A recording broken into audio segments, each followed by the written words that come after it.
ये 13 दोष ऐसे हैं जिसके जीवन में होंगे तो उसको कभी शांति, कभी सुख, कभी ऐश्वर्य ये टिकेगा नहीं और दुर्गति निश्चित हो जाएगी। बहुत ध्यान से सुने। एक श्लोक में 6 दोष और दूसरे श्लोक में 7 दोष। उपासक को कभी इन दोषों को अपने अंदर टिकने नहीं देना चाहिए। और जो संसार के मार्ग में चल रहे हैं, अगर इन दोषों में चलेंगे तो हुआ जो आपके पुण्य कर्मों से ऐश्वर्य है भी वो नष्ट हो जाएगा। आप दुख, चिंता, शोक से ग्रसित होकर बड़ा दुख में जीवन व्यतीत करेंगे और आपकी गति बिगड़ जाएगी, दुर्गति हो जाएगी। विकत्थनः स्पृहायुर्मनस्वी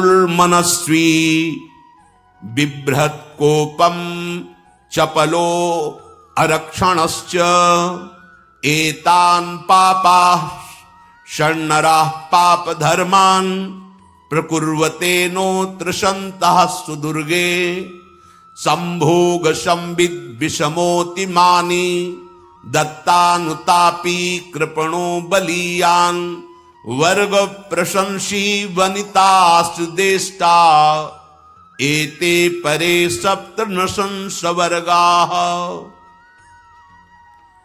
जो अपने मुख से अपनी बड़ाई प्रशंसा करता है, ये 13 लिख लो दिमाग में, डायरी में, क्योंकि ये नोट हो रहा है, आवाज डाली जाएगी, आप बार बार सुन, इनसे बचिए। अपनी बड़ाई, अपनी प्रशंसा कभी अपने मुख से नहीं करना, नहीं तो आपके पुण्य नष्ट हो जाएंगे, बुद्धि भ्रष्ट माने गिर जाएगी। अगर परमार्थ में चल रहे हैं तो भी, और व्यवहार में तो पुण्य नष्ट हो ही जाएंगे। बुद्धि गिरी हुई तभी ऐसी बात होती है।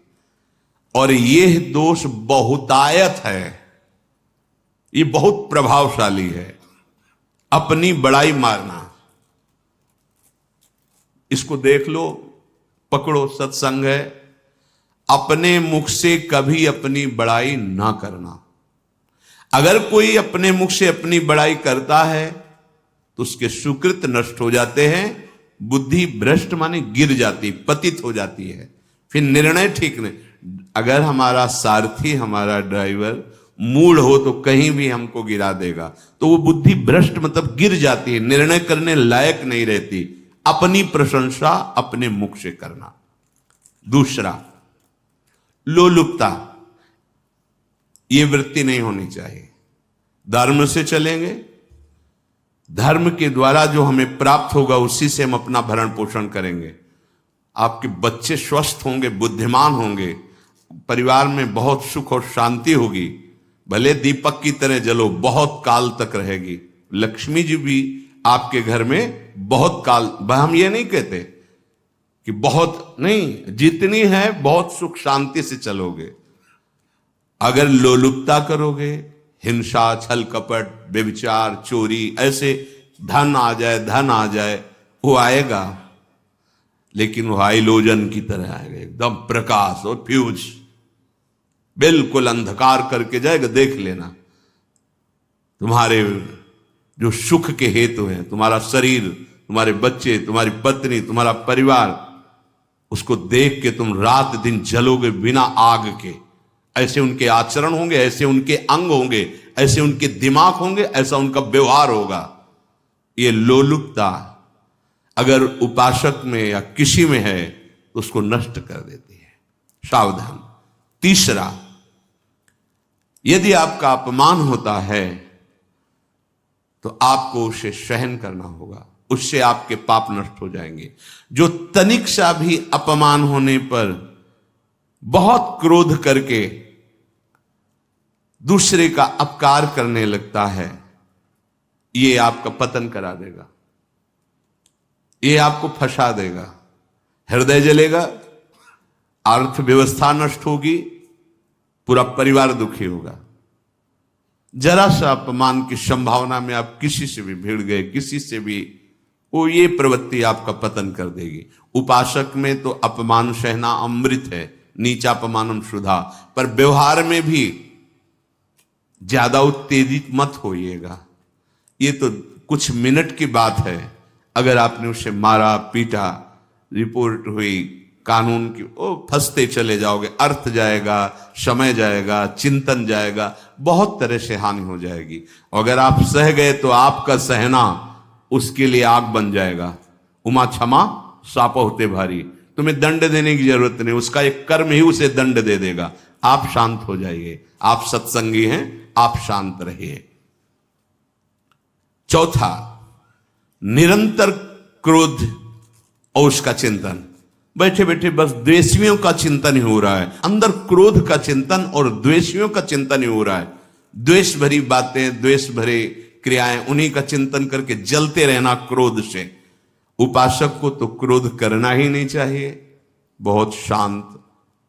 ठीक है, अभ्यास में कभी क्रोध हो सकता है, उसको फिर समन करो, अंदर से प्रायश्चित जैसा कि अब गलती हुई, आगे नहीं करेंगे। और व्यवहार में भी क्रोध को आप पीना सीखें।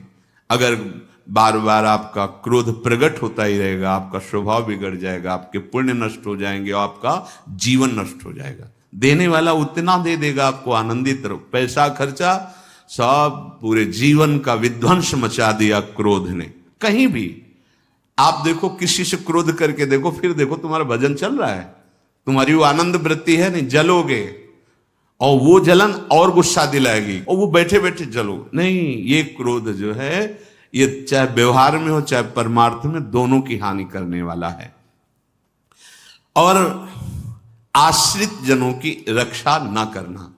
अगर कोई भाग कर आपके पास आ गया है, कोई पशु पक्षी या कोई मनुष्य, आपको चाहिए कि अब चाहे हमारे पहले प्राण जाएं, उसकी रक्षा करेंगे।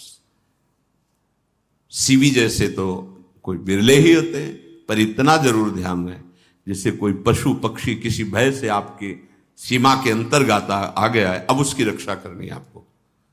अगर आप स्वयं मार देते हैं या मरवा देते हैं, या आपके सुकृत नष्ट कर देगा, या आपकी दुर्गति का कारण बन जाएगा। और जो पाप कर्म उत्साहित होकर करते हैं, उपासक को तो बहुत सावधान रहना चाहिए, पर व्यवहार में भी जो नहीं करना चाहिए, अगर वो पाप कर्म आपके द्वारा मन में प्रेरित हो रहे हैं, संकल्प बन रहा है, क्रियाएं हो रही, दुर्गति पक्की, पुण्य नष्ट हो जाएंगे, दुख अशांति बढ़ती चली जाएगी, कभी शांति नहीं प्राप्त कर पाएंगे। ऐसा नहीं कि जो मन में आवे सो करे। पापाचरण निडर और उत्साहित होकर करना, अगर ऐसे लक्षण है, निश्चित दुर्गति होती है।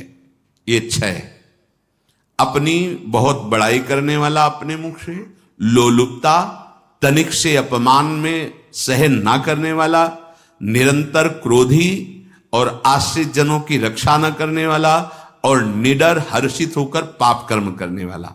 दूसरे श्लोक में 7 है, 6 7 हो।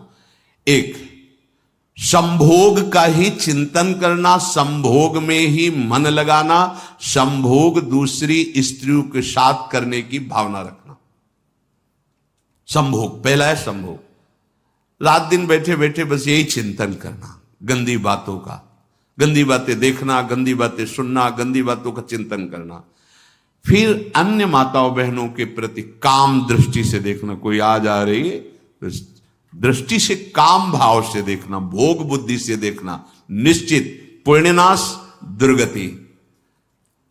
बड़े बड़े उदाहरण इतिहास में हैं जिन्होंने ऐसा दृश्य नेत्रों से देखने की चेष्टा की, मन में संकल्प किया भोगने का, नष्ट हो गए, चाहे वो कितने बड़े प्रतापी हो। ये दुर्योधन कोई साधारण थोड़ी है, भगवान व्यास देव जी के द्वारा ही तो लो, भगवान व्यास देव जी ही इसकी उत्पत्ति का कारण है। आप देखो, इतने महान पुलस्त जी ही उत्पत्ति का कारण है रावण की। बस यही ऐसे दोष हैं जिनके कारण जीव नष्ट हो जाता है। ठीक है, धर्मयुक्त काम भगवान ने आदेश किया है, आपका पाणिक ग्रहण संस्कार हो गया है, संतानोत्पत्ति की भावना से कुछ पवित्र तिथियों का त्याग करते हुए चर्चा में हुई है। एक नियम है, एक आदेश है शास्त्र का, आप बहुत काम प्रवृत्ति वाले हैं तो प्रत्येक मास में जब माताएं बहनें पवित्र हो जाती मासिक धर्म से, तो जिनका पाणी ग्रहण आपने किया, जो पत्नी स्वरूप है, वो ठीक है। वहां भी बार बार के लिए व्यभिचार प्रवृत्ति के लिए शास्त्र आदेश नहीं करता, संयम पूर्वक, और उसका चिंतन नहीं करना। पाणी ग्रहण संस्कार है, घर में विराजमान है, एक संयम एक नियम के अनुसार उसका चिंतन तो फिर भ्रष्ट कर देगा। चिंतन प्रभु का करना है, चिंतन प्रभु की सेवा जो आपके कर्तव्य, इसके चिंतन से बचो। घातक है, बहुत बड़ा जहर है। अगर विषय चिंतन होने लगा तो मरोगे, जिंदा जलोगे, दुर्गति भी होगी। ये अंदर की जो आग है ना, कामाग्नि, ये इतनी बढ़ती चली जाएगी, तुम्हारे होश खराब हो जाएंगे कि मुझे क्या करना चाहिए, क्या नहीं करना चाहिए। कोवा मदांधो मदनातुरोमा, अंधा हो जाएगा, नहीं दिखाई देगा अनुजा तनुजा क्या है कौन है, कुछ नहीं, भ्रष्ट बुद्धि। संभोग का चिंतन नहीं। धर्मयुक्त काम आदेश है शास्त्र में। यदि आप प्रवृत्ति मार्ग में हैं तो अपनी पत्नी को जो पाणी ग्रहण स्वीकार किया है, वहां भी पवित्र तिथियों का त्याग करते हुए, एकादशी है, रामनवमी है, नव दुर्गा है, जन्माष्टमी है, राधाष्टमी, जो पवित्र तिथियों का त्याग करते हुए, और ऐसे जो मर्यादाएं हैं उसके अनुसार, और कहीं पराई स्त्री के साथ संभोग की बात निश्चित दुर्गति पक्की है। ऐसे ही माताओं के लिए है, स्त्री शरीर के लिए है। यदि वो ऐसी गलत चेष्टा, तो पतिवंचक परपति रति करई, रो नरक कल्प सत परई। ये भोग चिंतन से बचने की चेष्टा कीजिए तो क्रिया से अपने आप बच जाएंगे। क्रिया के पहले चिंतन होता है, चिंतन से ही क्रिया का आवेश आता है। चिंतन संभालिए, इसी से भगवत प्राप्ति होती है, चिंतन से, और इसी से दुर्गति भी होती है। अनन्यश्चिन्तयन्तु माम, भगवान चिंतन करें, मेरा करो, कर्तव्य कर्म मेरे को समर्पित करो। अब जब चिंतन संभोग का होगा तो बुद्धि भ्रष्ट हो जाएगी। ये जो राक्षसी प्रवृत्तियां सुनने को मिलती है ना, कि ऐसा हुआ, वो देखा सुना और चिंतन किए, अब इतनी राक्षसी वृत्ति आ गई कि बस अब उनमें और राक्षसों में कोई अंतर नहीं रह गया। दूसरा, विषमता रखने वाला, सबके साथ बर्ताव ऐसा कि मैं बहुत श्रेष्ठ हूं और दूसरे सब नहीं, ऐसा व्यवहार नहीं। सब भगवत स्वरूप हैं, समान व्यवहार। जैसे आपके भोजन है तो जो आप पा रहे हो वही सबको दीजिए, बैठने की व्यवस्था, उठने की व्यवस्था, क्रम बाई क्रम, पर उसको भी नीच भाव से मत देखिए। उस कोटि का उसको प्यार दीजिए, दुलार दीजिए, सम्मान दीजिए। इतनी विषमता ना फैलाते रहे अपने जीवन में कि आप सबके निंदा के पात्र बन जाए। विषमता नहीं, सबको प्यार। हाँ ठीक है, पुत्र का अलग प्यार है, भाई का अलग प्यार है, पिता का अलग प्यार है, पर हमारा व्यवहार प्रीति युक्त होना चाहिए, विषमता भरा नहीं होना चाहिए। अगर हमारे चित्त में विषमता ही रही तो संसार है, प्रभु नहीं है। जीत विषम संसार कीर्ति जग बिस्तर है। जो विषमता पर विजय प्राप्त कर लेता है वही भगवत प्राप्ति का अधिकार। ये विषमता बहुत बड़ी हानि है। तीसरी बात, अत्यंत मानी होना। जहां आपके प्राण कमजोर होंगे, पुण्य नष्ट होगा, आयुश्री सब नष्ट होना है, ऐसे आचरण करवाएगा गुरुजनों के साथ, महापुरुषों के साथ। ये बहुत नीच प्रवृत्ति है। अत्यंत मान प्रियता, मुझे सम्मान मिले, उत्तम प्रवृत्ति है। सबको मान देना, स्वयं अमानी रहना। चौथा, दान देने की बात कह के मुकर जाना या दान देकर पश्चाताप करना। दे दिया है, बहुत जल रहे हो, दूसरे से वार्ता कर रहे हो कि पता नहीं क्या यार बुद्धि में हो गया, हमने उसको इतना कहा था, उतना दे दिया, क्यों दे दिया, ऐसा मतलब अंदर चिंतन करना, क्यों दे दिया तो दिया। इसके बाद जो आपका ये जलन हो रही, पश्चाताप, सुकृत नष्ट हो रहे हैं। दान देकर पश्चाताप करना या दान देने की बात कह के मुकर जाना।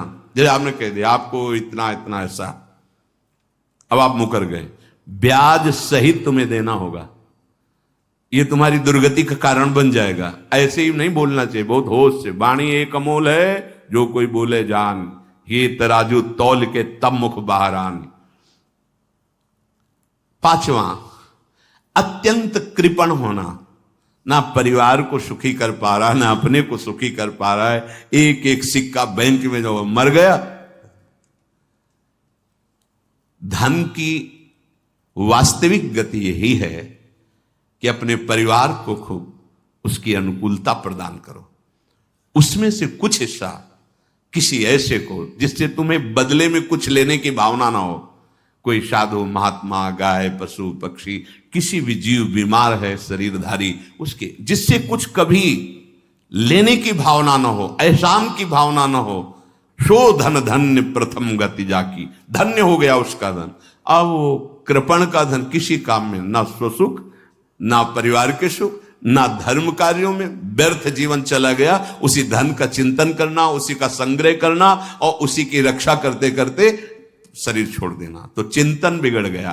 तो कह रहे हैं जो कृपणता है और अर्थ और काम की प्रशंसा, उसी की चर्चा, उसी का चिंतन, रुपया और भोग, उसी की चर्चा कर, जहां बैठे रुपया की चर्चा, भोग की चर्चा, जहां एकांत में बैठे उसी का चिंतन, कैसे रुपया बढ़े, कैसे भोग मिले। और अगर अवसर मिला तो रुपया अधर्म से आवे चाहे धर्म से, उसको इसकी कोई परवाह नहीं। भोग चाहे धर्म से हो चाहे अधर्म से, जिसका अर्थ और काम भोग ही चिंतन है वो धर्म नहीं। जिसका धर्म चिंतन का विषय है तो अर्थ और काम भी ऐसा होगा जो मोक्ष प्रदान करने वाला हो। धर्म, अर्थ, काम, मोक्ष। और जो बालक, स्त्री, पागल, असहाय, जो इनकी रक्षा न करके इनकी हानि करता है, दुर्गति निश्चित है। माना आपकी पत्नी है, उसका स्वभाव बिगड़ा हुआ है, क्रोधी है, कटु वचन बोल, लेकिन आपके ही प्रारब्ध के लिए, माना आपका पति ऐसा स्वभाव वाला है, पर आपके ही प्रारब्ध से तो संयोग बना है आकर, अब इसका निर्वाह कर ले जाओ तो पवित्र हो जाओगे दोनों। और अगर झगड़ा और लड़ाई और मारपीट और कहीं हिंसादि के रूप में उतर गए तो फिर और करनी बिगड़ गई। बालक है, आप उसको ज्ञान नहीं कि आप पवित्र है, क्या आप पवित्र है, उसको ज्ञान नहीं कि आप उसके साथ व्यवहार अच्छा कर रहे हैं कि बुरा कर रहे हैं। रक्षा करनी है आपको, शोषण नहीं करना। कह रहे हैं स्त्री, बालक और पागल, जिसे विक्षिप्त है, पागल है, आपको रक्षा करनी है। बन जाए तो उसको भोजन, ऐसा नहीं कि ईंट मारो, उसको अपमानित करो। उसकी बुद्धि खराब है, प्रारब्धवशात खराब हो गई है, तो शास्त्र आज्ञा करता है स्त्री, बालक, जैसे पागल, विक्षिप्त आदि हैं, असहाय है, असमर्थ है, बूढ़ा है, वो आप सेवा भी करो तो वो गाली दे सकते हैं, उनकी बुद्धि बिगड़ गई। आपको उनको दंड नहीं देना, मारना नहीं है आपको। मान लो आपके बड़े बूढ़े बुजुर्ग जन हैं, आप सेवा भी कर रहे हो तो आपको कटुवचन बोल सकते हैं, आपकी निंदा कर सकते हैं, लेकिन आपको उनके साथ व्यवहार सद करना है। अगर आपने इन दोषों को स्वीकार किया तो निश्चित आपकी दुर्गति होगी, न इस लोक में आपको शांति मिलेगी ना परलोक में। इसलिए इन दोषों को बार बार सुन करके और हृदय में जांचो कि कहीं है तो नहीं। अगर है तो सत्संग, भजन बल, भगवत प्रार्थना के बल से इन दोषों का त्याग कर दो, जीवन मंगलमय हो जाएगा। शेष चर्चा आगे। श्री राधा वल्लभ लाल।